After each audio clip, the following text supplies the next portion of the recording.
Birds brain is the size of P, यानी ये जो परिंदा है इसका दिमाग एक मटर के दाने के जितना है, लेकिन ऐसे ऐसे जबरदस्त कमालात और ऐसे ऐसे हैरान कौन ट्रिमेंडस और अमेजिंग एक्ट्स एक परिंदे से हम देखते हैं कि हम हैरान रह जाते हैं। आज की हमारी वीडियो का मौजू तो ये है tremendous navigation skills of different animals, मुख्तलिफ जानवरों की जो नेविगेशन स्किल्स है, रास्ता ढूंढने की जो सलाहियत है, हैरान कौन, उसके बारे में बात करेंगे। चलें सबसे पहले परिंदों के बारे में बात करते हैं कि कितनी ज़बरदस्त जहानत है इनकी, और नेविगेशन स्किल्स के साथ साथ किसी भी जानवर की जो सलाहियत हमें पता चलती है अमेजिंग, उसके कुछ मेयार हैं।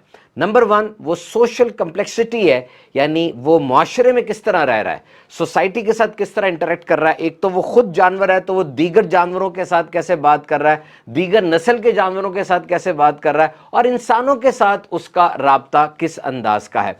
नंबर 2 क्रिटिकल थिंकिंग है कि वो किस तरह से सोच रहा है, किस तरीके से फैसले कर रहा है। और नंबर 3 प्रॉब्लम सॉल्विंग है, जैसे मुख्तलिफ किस्म के जानदार वो पजल्स को और डिफरेंट चीज़ों को, ये जो टूल्स होते हैं उनको इस्तेमाल करते हैं। और हैरानी होती है, आप मुख्तलिफ वीडियोस को देखें कि एक जानवर वो किस अंदाज से ये काम कर रहा है। हाथी को आपने देखा होगा ब्रश से कुछ पेंट कर रहा है, और वो कौवा क्या कर रहा है। तो परिंदों के अंदर इन तमाम स्टैंडर्ड्स को मद्देनजर रखा जाए, साइंस के मुताबिक सबसे ज़हीन तरीन वो कौवा ही है। इसके अलावा तोता है, कबूतर है, और ऐसे ऐसे हैरान कुन काम करते हैं। कौवा जनाजे करते हैं अपने दोस्तों के ये, और फिर ये बुग़्ज़ रखते हैं, दुश्मनी रखते हैं दिल में, और बड़े बड़े सालों तक ये किसी इंसान की शक्ल भूलते भी नहीं है, उसको याद रहता है कि इसने मेरे साथ जुल्म किया है, क्या किया। बहरहाल हमारी आज की गुफ्तगू का मौजू है नेविगेशन स्किल्स, रास्ता ढूंढने की इंतहाई हैरत अंगेज सलाहियत इन परिंदों में कैसी है। ये ना हिजरत करते हैं, दुनिया में ये हिजरत करते हैं, और हिजरत करते हुए वही रास्ता होता है जो उनके अब्बाओ अजदाद का, फादर्स, ग्रैंडफादर्स, फोर फादर्स का था, उसी रास्ते पे चलते हुए उसी घोंसले में जाके उन्होंने उतरना है। और ये हैरानी होती है, इंसान तो अब रास्ता तलाश करता ही नहीं है। पहले एक वक्त था, याद है आपको, जब कहते थे जी फला बेकरी के साथ गन्ने का बेलना है, उसके अंदर चले जाओ, चौथा घर है नीले दरवाजे के साथ वाला। अब जब वो वक्त था ना, मुझे याद है, तो उस रास्ते से, उस आबादी से एक अपनाइयत सी भी हो जाती थी कि यार यहाँ से हमने गुजरे हैं, देखा। अब तो वो जीपीएस लगी है, लोकेशन पे मशीनी अंदाज से बस जाते जा रहे, जाते जा रहे। बहरहाल एक सहूलत है, इसमें कोई शक नहीं है, लेकिन ये जानवरों के पास तो कोई जीपीएस कभी भी नहीं रही। और इन सब में चैंपियन फ्लायर है बार टेल्ड गॉडविट। 13,500 किलोमीटर का सफर इसने तय करना है, 11 दिन तक हवा में रहता है, उड़ता रहता है, खाता भी कुछ नहीं है, पीता भी कुछ नहीं है। अब देखिए, इसके पास तो कोई जीपीएस नहीं है ना। अगर दुनिया की बात की जाए तो सबसे जो लॉन्गेस्ट फ्लाइट है वो सिंगापुर से न्यूयॉर्क तक है। सिंगापुर एयरलाइन की है, 18 से 19 घंटे डायरेक्ट फ्लाइट है। और इससे पहले बहुत कुछ होता है, नेविगेशन के पूरे असूल हैं। जो पायलट है उसको देखना होता है, टर्बुलेंस को मैनेज करना होता है, वेदर कंडीशन देखनी होती है। फिर एयरक्राफ्ट को उड़ाने से पहले आप ये देखते हैं कि वहाँ पर फ्यूल की रिक्वायरमेंट कितनी है, वेदर कंडीशंस क्या हैं, रूट उसका क्या है, और फिर आगे जब बात चलती है तो वर्टिकल डिस्टेंस कितना है, हॉरिजॉन्टल डिस्टेंस कितना है, टेक ऑफ की क्या रिक्वायरमेंट है, लैंडिंग की क्या रिक्वायरमेंट है। फिर एटीसी जो है, एयर ट्रैफिक कंट्रोल के साथ मुसलसल राब्ता। अब इतना कुछ होता है, तब वो जाके टनों टनों वजनी जहाज हवा में जाता है। तो यहाँ इसका बार्टेल्ड गॉडविट का किस एटीसी के साथ राब्ता उसका। और फिर ये कॉमन स्विफ्ट एक बर्ड है, अल्बाट्रोस है, बड़े बड़े उसके पर होते हैं। ये तो महीनों हवा में रहते हैं, खाना भी वहीं खा रहे हैं, पी भी रहे हैं, और सबसे बढ़कर मीटिंग भी हवा में कर रहे हैं, यानी सारी जिंदगी इनकी हवा में गुजरती है। साइंस के मुताबिक दुनिया में जो 10,000 जो स्पीशीज हैं बर्ड्स की, उसमें से 1800 स्पीशीज वो लॉन्ग ट्रैवलर है, यानी लॉन्ग डिस्टेंस वो कवर करते हैं। और फिर मैं वही बात कहूंगा कि ये वो परिंदा है जिसका दिमाग आपकी अंगूठे के नाखून के जितना है, लेकिन ये सारी नेविगेशन खुद कर रहा है। किस तरीके से कर रहा है, ये पूरी एक साइंस है। ये परिंदा वो क्वांटम फिजिक्स को यूज कर रहा है, और क्वांटम फिजिक्स को यूज करते हुए इतनी एक्सटेंसिव ये फ्लाइट ले रहा है। क्वांटम फिजिक्स क्या होती है, पहले इसको आप समझ लें। ये फिजिक्स की वो ब्रांच है जिसमें आप बहुत माइक्रो लेवल पे जाके सब एटॉमिक पार्टिकल्स को पढ़ते हैं। इसके बारे में मजीद कुछ देर बाद आपको बताता हूं। बहरहाल अभी हम परिंदे की बात करते हैं, किस तरीके से ये क्वांटम फिजिक्स को इस्तेमाल करते हुए सदियों से उड़ रहे हैं और माइग्रेशन कर रहे हैं। इसका दिमाग पूरे मैप को स्टोर नहीं कर सकता।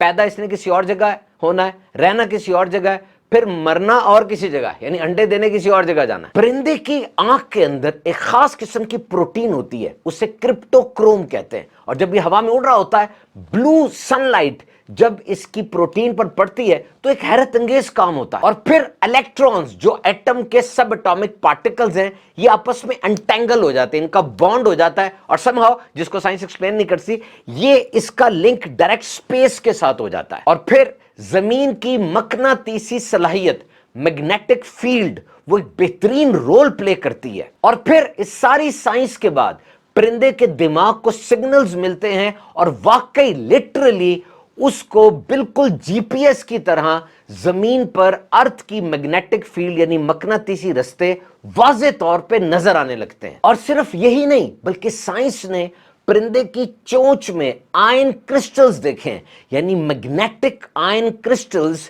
بہت چھوٹے نینو سائز کے, نینو سائز بہت چھوٹا ہوتا ہے, اور یہ جو کرسٹلز ہیں میگنیٹ کے, یہ پرندے کو مسلسل شمال جنوب کی طرف رہنمائی کرتے ہیں, جیسے انڈیکیٹر ہوتے ہیں, اور گاڑی کے انڈیکیٹر کے مطابق اس کا سٹیئرنگ گھومتا ہے اور گاڑی اس طرف مڑ جاتی ہے. اسی طریقے سے اس کی چونچ میں موجود یہ آئن کرسٹلز اس کی موومنٹ کو نیویگیٹ کرتے ہیں. تو وہ پرندہ جس کا دماغ اتنا چھوٹا ہے اور جس کو مجبور محض سمجھتے ہیں, وہ کوانٹم میکینکس استعمال کر رہا ہے. کوانٹم فزکس ہوتی کیا ہے؟ اگر آپ نے کسی بہت چھوٹے بچے کو سمجھانا ہو تو صرف یہ بتا سکتے ہیں کہ کائنات کی چھوٹی سے چھوٹی اسمالسٹ چیز کو سٹڈی کرنے کا جو علم ہے اسے کوانٹم فزکس کہتے ہیں. اچھا, اب یہ ایٹم کو آپ سمجھتے ہوں گے, سب سے چھوٹا یونٹ یہی ہے جو ڈیوائڈ نہیں کیا جا سکتا. ایسا نہیں ہے, وہ چیزیں جو ایٹم کو بھی بناتی ہیں, وہ ویوز جو ایٹم کو بھی بناتی ہیں, کوانٹم فزکس اس لیول پر جا کے سٹڈی کرتا ہے. ویسے تو جرمن سائنٹسٹ نے, میکس پلانک اس کا نام ہے, 1900 میں اس نے آئیڈیا دیا تھا کہ انرجی ایبزارب اور ریلیز وہ کوانٹا کی صورت میں ہوتی ہے, جس پہ اس کو 1918 میں نوبیل بھی ملا تھا. لیکن یہ پرندے تو صدیوں سے کوانٹم فزکس کو یوز کرتے چلے جا رہے ہیں, اور ان کی اس ٹیکنالوجی کو آج تک کسی لیبورٹری میں ریپلیکا بھی نہیں کیا جا سکا. تو جناب, پرندوں کی ہجرت بنیادی طور پہ دو چیزوں کی وجہ سے ہوتی ہے, فوڈ اینڈ نیسٹنگ, یعنی انہیں کھانے کی تلاش ہوتی ہے یا انہیں گھر کی تلاش ہوتی ہے, اور ریپروڈکشن یعنی یہ جاتے ہیں اور جا کر وہاں پر انڈے دیتے ہیں. ظاہر بات ہے نیسٹنگ کے اندر وہ آ جاتی ہے. جو انسان ہے اس میں جو مائگریشن ہوتی ہے اس کے مختلف مقاصد ہوتے ہیں. کہا جاتا ہے کہ جتنے مہاجر دنیا میں موجود ہیں اپنے ملکوں کو چھوڑ چکے ہیں, ان کو اگر ملا لیا جائے تو یہ دنیا کا ایک بہت بڑا ملک اور بہت بڑا خطہ بن جائے گا. عام طور پہ بھوک کی وجہ سے, جنگ کی وجہ سے, سیر و تفریح کے لیے, تعلیم کی وجہ سے, ایسے مقاصد کو پیش نظر رکھتے ہوئے انسان ایک جگہ سے دوسری جگہ ہجرت کرتا ہے. اور یہ میرے پاس ماڈرن سائنٹیفک ریسرچ موجود ہے کہ آخر پرندہ کس طریقے سے نیویگیٹ کر رہا ہوتا ہے. ایک تو میں نے پوری سائنس آپ کو بتائی, اس کے علاوہ they use sun and star compass, یعنی جو ستارے ہیں اور سورج ہے اس کی کمپاس بھی یوز کرتے ہیں. ویژول لینڈ مارکس, بہت سی ایسی جگہیں ہیں جب پرندہ ایک دفعہ ہجرت کر لیتا ہے تو کچھ جگہ اس کے دماغ میں بیٹھ جاتی ہیں, ان کو مد نظر رکھتے ہوئے بھی وہ اپنی نیویگیشن کرتا ہے. سائٹ اٹیچمنٹس بھی ہوتی ہیں کہ فلاں جگہ گزرے گی, جیسے آج کل کلائمیٹ چینج کی وجہ سے اور بڑی بڑی اسکائی اسکریپرز جو بن جاتی ہیں, بہت بڑی بڑی بلڈنگز بن جاتی ہیں, اس میں شیشے میں جب پرندہ اپنا عکس دیکھتا ہے تو وہاں سے بھی اس کی نیویگیشن میں ڈیفیکلٹی ہوتی ہے. بیسکلی سائنس یہ کہتی ہے innate biological senses and experience ہے, یہ قدرتی ہے, یہ جینز میں ہے, جو اس کے فور فادرز جا آ رہے تھے ان کی طرف سے اس کو جینز میں یہ بات ملی ہے. تو بہرحال جناب, یہ انہیرنٹ مینٹل میپ ہے, اور یہ ہجرت کسی خاص سیزن میں ہوتی ہے. یہ پرندے فلاکس کی صورت میں, جھنڈ کی صورت میں سفر کرتے ہیں, ہجرت کرتے ہیں. میرے پاس دو نام لکھے ہوئے, ریڈ ناٹس ہیں اور ڈولنز ہیں. یہ دو پرندے ہیں, ان کے بارے میں سیٹلائٹ نے یہ بتایا کہ جب یہ جھنڈ کی صورت میں سفر کر رہے ہوتے ہیں تو یہ 5 کلومیٹر فی گھنٹہ زیادہ تیز اڑتے ہیں, کیونکہ جب جھنڈ کی صورت میں جاتے ہیں, ایز اے گروپ جاتے ہیں, وی شیپ بن جاتی ہے, تو اس میں ان کی انرجی کم لگ رہی ہوتی ہے. اور الٹیچیوڈ کی اگر بات کی جائے, اونچائی کی, تو جو کمرشل فلائٹس ہیں ہماری, جو کہ ہمارے جہاز اڑتے ہیں, ان کا جو لیول ہے وہ 30,000 فیٹ سے 40,000 فیٹ تک عام طور پہ ہوتا ہے. لیکن جو پرمیزبل لمٹ ہے ہوائی جہاز کی, وہ 43,000 فیٹ تک وہ چلا جاتا ہے. اسے سروس سیلنگ کہتے ہیں. اور یہ 35,000 فٹ تک اوپر جانے کی وجہ کیا ہے؟ سب سے پہلی, لیس ایئر ریزسٹنس, وہاں پہ ہوا کم ہوتی ہے تو ہوا کی وہ رگڑ جو اس کو کم ملے گی وہ زیادہ اڑ جائے گا. لیس ویدر ڈسٹربنس, اب وہ تو بادلوں سے اوپر چلا جاتا ہے تو وہاں پر اس کو ہوا, وہ جو موسم ہے, स्टॉर्म है, रेन है, उसका भी उसका प्रॉब्लम नहीं होगा। So better engine efficiency and smooth ride, उसके इंजन की एफिशिएंसी अच्छी हो जाती है और फ्लाइट भी स्मूथ हो जाती है। और इससे ऊपर जाएंगे तो और इश्यूज आते हैं। एक थिन एयर का इशू आता है कि वहां पे ऑक्सीजन नहीं है और इंजन को, जहाज के इंजन को ऑक्सीजन चाहिए होती है उसको मेंटेन करने के लिए, और केबिन का प्रेशर भी वो नहीं रहता, यानी केबिन के अंदर, जहाज के अंदर जो पैसेंजर्स बैठे उनको ऑक्सीजन भी उतनी मिलेगी नहीं। और एटीसी मुख्तलिफ लेवल्स असाइन करता है मुख्तलिफ जहाजों को, ताकि दो जहाज आपस में टकरा भी नहीं, उसे तो सामने नजर नहीं आ रहा, बादल है, हवा है, वो स्टॉर्म है, एटीसी देख रहा है कि किस एल्टीट्यूड के ऊपर दोनों जहाजों को ऊपर नीचे से गुजारना है। अच्छा, परिंदे कितनी ऊपर उठते हैं, ये क्वेश्चन है। इनको ना माउंट एवरेस्ट के ऊपर भी परिंदों की लाशें, ढांचे मिले हैं। माउंट एवरेस्ट की वैसे ऊंचाई तो 29,000 फुट है, लेकिन उनको 16,000 फुट के ऊपर भी परिंदों के ढांचे मिले हैं, यानी वहां तक ये उड़े थे। और बार हेडेड गीज, ये एक बतख है, बुरगाबी है, इसकी जो फ्लाइट है वो 21,000 फुट तक देखी गई है। जो सी बर्ड होती है, जो कि समुद्र के ऊपर उठती है, ये जब समुद्र पानी के ऊपर होते हैं तो ये नीचे इनकी फ्लाइट होती है, जब लैंड के ऊपर आते हैं तो इनकी फ्लाइट और हो जाती है। और ये जो बड़े बड़े परिंदे होते हैं ना, जिनके पर बहुत बड़े होते हैं, जैसे ईगल हो गया, अल्बाट्रोस हो गया, इनके बारे में आपको हैरानी बात बताऊं, इनका एक थर्मल कॉलम बना होता है, यानी जमीन से उठने वाली जो एक गर्मी होती है ना, वो एक थर्मल कॉलम बना देती है। उस कॉलम से इनको एक अपथ्रस्ट मिलता है और ये आसानी से उड़ते रहते हैं। यानी जब तक ये जमीन पर रहते हैं तो जमीन से उठने वाली गर्मी और वो कॉलम इनको संभाल के रखता है। और ये बड़े परिंदे जैसे चील होगी, अल्बाट्रोस होगी, ये पानी के ऊपर उड़ने में एहतियात करते हैं या आते ही नहीं है, वहां पर इनको बहुत डिफिकल्टी होती है। तो जनाब, हिजरत, माइग्रेशन, ये एक नेचुरल है, इकोसिस्टम के अंदर इसकी बड़ी इंपॉर्टेंस है। और छोटे से कीड़े से लेके बड़ी ब्लू व्हेल तक, 1,36,000 किलो वजनी ब्लू व्हेल तक सारे हिजरत करते हैं। मोनार्क बटरफ्लाइज 4800 किलोमीटर का सफर तय करती है कनाडा से मेक्सिको तक। छोटी सी तितली है, रास्ते में पत्तों पर उतरेगी, वहां पर अंडे देगी, उन अंडों से कैटरपिलर आएंगे और वो पत्ते खाएंगे। सारा इकोसिस्टम मॉनिटर हो रहा होता है। गाय की तरह के जानवर है एंटीलोप, ये भी बड़े बड़े झुंड, हजारों के झुंड में ये कई 100 किलोमीटर का दो मुल्कों के दरमियान हिजरत करते हैं, पानी के लिए, खाने के लिए, अफजाइश नस्ल के लिए। हम्पबैक व्हेल, ये 36,000 किलो वजनी जानवर 8,000 किलोमीटर ठंडे पानी से गर्म पानी की तरफ हिजरत करता है। वहां पे न्यूट्रिशन ज्यादा होती है, वो पानी प्रोटीन रिच होता है, वहां पर इसको खाना अच्छा मिलता है। इसके हिजरत करने की बड़ी वजह यह है कि वो अपने बच्चों को किलर व्हेल से बचाना चाहती है। ये स्लो स्विमर है हम्पबैक व्हेल, लेकिन जब ये स्विम करती है हिजरत के लिए तो ये कुछ नहीं खाती ताकि सफर जल्दी तय हो जाए। और इस सफर के दौरान इसके जिस्म में जो फैट्स हैं वो यूज होती हैं खाने के लिए। और फिर पेंगुइन, इनकी हिजरत बड़ी जबरदस्त होती है। पेंगुइन जो हैं ये 75 किलोमीटर इन्होंने सिर्फ चलना है, छोटे छोटे पाँव हैं और अपनी बैली को अपने पेट पे घसीटते घसीटते चलते हैं। और वो आपने देखा होगा, पिछले दिनों हमने वीडियो भी बनाई थी कि वो पेंगुइन जो हिजरत के दौरान ही वो साइड पे निकल गया था।